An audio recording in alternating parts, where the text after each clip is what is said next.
구약 성경 426페이지 사무엘상 13장입니다.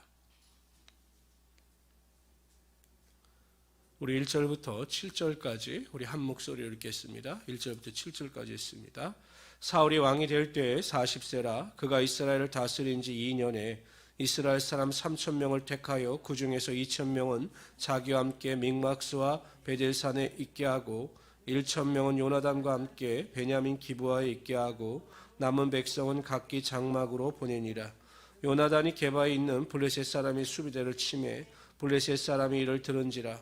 사울이 온 땅에 나팔을 불어 이르되 히브리 사람들아 들으라 하니 온 이스라엘이 사울이 블레셋 사람들의 수비대를 친 것과 이스라엘이 블레셋 사람들의 미움을 받게 되었다함을 듣고 그 백성이 길갈로 모여 사울을 따르니라. 블레셋 사람들이 이스라엘과 싸우려고 모였는데 병거가 3만이요 마병이 6,000명이요 백성은 모래같이 많더라. 그들이 올라와 베난의 동쪽 밑박스에 진침해 이스라엘 사람들이 위급함을 보고 절박하여 굴과 숯불의 바위 틈과 은밀한 곳과 웅덩이에 숨으며 어떤 히브리 사람들은 요단을 건너 갓과 길르앗 땅으로 가되 사울은 아직 길갈에 있고 사울이 왕으로 즉위하고 가장 먼저 한 것은 하나님 앞에 바로 서는 것이 아니라 군사 조직을 정비하는 것이었습니다. 그런데 우리 성경에는 2절 앞에 히브리 원어 중에 로 사울이라고 하는 그 원어 해석이 생략되어져 있습니다. 이 로 사울이라는 의미는 무엇이냐면은 히브리어로 사울을 위하여 이런 의미입니다. 즉 군사 조직을 조직하는 데 있어서 사울 왕은 하나님을 위하여 군사 조직을 정비하고 새롭게 조직한 것이 아니라 자기 자신을 위하여 군사 조직을 새롭게 정비하였다라는 의미입니다. 또 한 가지는 블레셋과의 전쟁에 있어서 과연 그 전쟁이 옳은 것인지 아닌지 하나님의 뜻을 묻지 않고 자신의 생각대로 자신의 아들 요나단이 블레셋 수비대를 공격합니다. 근데 결과는 어떠했느냐? 블레셋 군대가 쳐들어왔을 때 그들의 군사력을 보고 모였던 사람들이 다 도망을 갑니다. 한 2,000명 정도 모였던 사람이 나중에 다 터지고 600명가량만 남게 됩니다. 결국 하나님의 뜻이 어디에 있는지 묻지 아니하고 자신의 생각대로 자신의 소견대로 행하게 되면 결국 그 결과는 불행할 수밖에 없다라는 것입니다. 우리가 무엇을 하든지 어떠한 결정을 내리든지 간에 내 생각이나 경험이나 내 기호가 아니라 하나님의 뜻이 어디 있는가를 반드시 물어야 하는 것이고 하나님의 영광을 위해서 해야 하는 것입니다. 그럴 때 하나님께서 우리가 행하는 모든 일 가운데 함께하여 주시고 하나님의 은혜와 능력이 반드시 나타나게 하여 주시는 것입니다. 그러나 아무리 그것이 계획이 좋아 보인다 할지라도 내 뜻과 내 생각대로만 하면 결국 사상 누각과 같은 것입니다. 우리 모든 성도님들은 항상 기도할 때마다 하나님의 뜻을 구하고 하나님의 영광을 위하여 살아갈 수 있는 우리 성도들이 되시기를 주님의 이름으로 축원합니다. 그래서 제가 이렇게 보면 전주에서도 그렇고 목회를 하다 보면 기도하는 일에 대해서만 시간으로 따지면 하루에 1시간씩 2시간씩 기도하는 사람들을 많이 만났습니다. 삶의 변화가 없어요. 아무리 기도를 하는데도 삶에 전혀 변화가 없어요. 분란만 일으키고 문제만 일으키고 항상 골칫덩어리입니다. 그 원인이 어디 있는가? 우상을 섬기는 자와 똑같은 겁니다. 그냥 내가 원하는 것, 내가 바라는 것, 내가 하고 싶은 것만 하나님께 아뢰기 때문에 사울 왕과 같이 아뢰기 때문에 삶의 변화가 없는 것입니다. 항상 하나님의 뜻을 구하고 하나님의 영광을 위하여 기도하는 자는 반드시 삶의 변화가 나타나게 되어 있습니다. 우리 기도를 한번 점검할 필요가 있겠죠. 내가 정말 하나님의 뜻대로 기도하고 하나님을 위하여 기도하고 있는가? 그럼 삶의 변화가 분명히 나타나게 되어 있는 것입니다.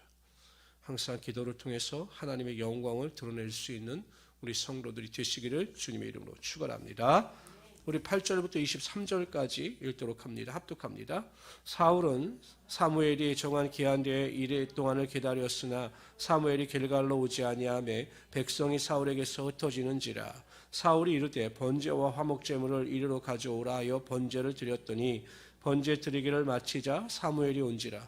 사울이 나가 맞으며 문안하매 사무엘이 이르되 왕이 행하신 것이 무엇이냐 하니 사울이 이르되 백성은 내게서 흩어지고 당신은 정한 날 안에 오지 아니하고 블레셋 사람은 믹막스에 모였음을 내가 보았으므로 이에 내가 이르기를 블레셋 사람들이 나를 치러 길갈로 내려오겠거늘 내가 여호와께 은혜를 간구하지 못하였다 하고 부득이하여 번제를 드렸나이다 하니라. 사무엘이 사울에게 이르되 왕이 망령되이 행하였도다. 왕이 하나님 여호와께서 왕에게 내리신 명령을 지키지 아니하였도다. 그리하였더라면 여호와께서 이스라엘 위에 왕의 나라를 영원히 세우셨을 것이거늘 지금은 왕의 나라가 길지 못할 것이라. 여호와께서 왕에게 명령하신 바를 왕이 지키지 아니하였으므로 여호와께서 그의 마음에 맞는 사람을 구하여 여호와께서 그를 그의 백성의 지도자로 삼으셨느니라 하고 사무엘이 일어나 길갈에서 떠나 베냐민 기브아로 올라가니라. 사울이 자기와 함께한 백성의 수를 세어보니 600명가량이라. 사울과 그의 아들 요나단과 그들과 함께한 백성은 베냐민 게바에 있고 블레셋 사람들은 민막스에 진쳤더니 노략군들이 세대로 블레셋 사람들의 진영에서 나와서 한 대는 오브라 길을 따라서 수알 땅에 이르렀고 한 대는 베도른 길로 향하였고 한 대는 광야 쪽으로 스보인 골짜기로 내려가 보이는 지역길로 향하였더라. 그때 이스라엘 온 땅에 철공이 없었으니 이는 블레셋 사람들이 말하기를 히브리 사람이 칼이나 창을 만들까 두려웠다 하였음이라. 온 이스라엘 사람들이 각기 보습이나 삼이나 도끼나 괭이를 버리려면 블레셋 사람들에게로 내려갔었는데 곧 그들이 괭이나 삽이나 쇠스랑이나 도끼나 채찍 무딜 때 그리하였으므로 싸우는 날에 사울과 요나단과 함께한 백성의 손에는 칼이나 창이 없고 오직 사울과 그의 아들 요나단에게만 있었더라. 블레셋 사람들의 부대가 나와서 민막스 어기에 이르렀도다.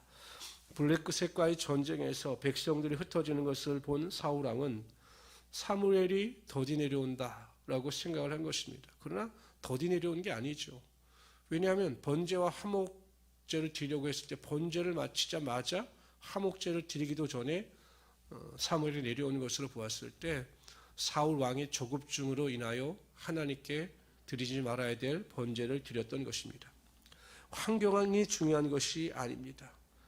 비록 백성들이 흩어지고 전쟁의 상황이 취약으로 치닫는 것 같다 할지라도 하나님의 때를 기다리며 인내를 해야 합니다. 그럼 반드시 하나님께서 하나님의 때 일하심으로 하나님의 역사와 기적이 나타나게 하여 주시는 것입니다.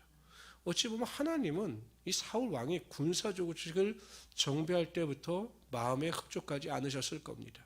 그래서 그를 시험하셨을 겁니다. 그러나 사울 왕은 인내하지 못함으로 하나님의 믿음의 시험에서 탈락하고 말았던 것입니다. 보이는 것이 다가 아닙니다. 우리는 보이는 것이 아니라 보이지 않는 하나님의 손길을 기대하고 소망해야 합니다. 아무리 힘들고 어려운 환경 가운데 직면했다 할지라도 우리가 하나님께 대한 기대와 소망을 가지고 인내하면 하나님께서 가장 좋은 때 가장 좋은 방법으로 역사하시는 것입니다.